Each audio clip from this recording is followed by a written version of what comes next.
మనం రైల్లో ప్రయాణిస్తున్నప్పుడు మనకి ఈ మధ్య ఏంటంటే రూ. 15కే వాటర్ బాటిల్ అనేది అందుబాటులోకి వచ్చింది రైల్వే స్టేషన్‌లో. ఈ వాటర్ బాటిల్‌కి సంబంధించి చాలా ఆసక్తికర సన్నివేశాన్ని మీకు చూపించబోతున్నాను. ఈ వాటర్ బాటిల్స్ లేదా కూల్ డ్రింక్స్ అన్నీ కూడా మండుట ఎండలో ఉంటాయి. ప్లాస్టిక్ బాటిల్‌లో స్టోర్ చేసిన వాటర్ గానీ, కూల్ డ్రింక్ కానీ ఎండలో ఎక్కువ సేపు ఉండకూడదు.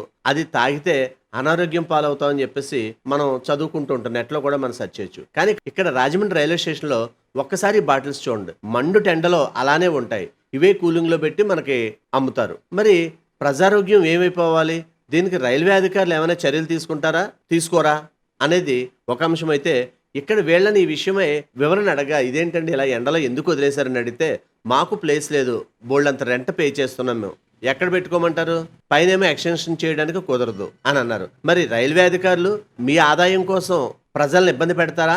లేదా ప్రజలు బాగుంటేనే మేము బాగుంటామని ఆలోచిస్తారా? వేచి చూడాలంటున్నారు ప్రజలు. దయచేసి గమనించండి, ఒక ముఖ్య మనవి. మేం ప్రసారం చేసే నిర్లక్ష్యం కార్యక్రమం ఏ ఒక్కరిని అవమానపరచాలని గాని, తక్కువ చేయాలని గాని మా ఉద్దేశం కాదు. కేవలం రాజమండ్రి నగరం బాగుండాలని మా ఈ నిర్లక్ష్యం కార్యక్రమం ముఖ్య ఉద్దేశం.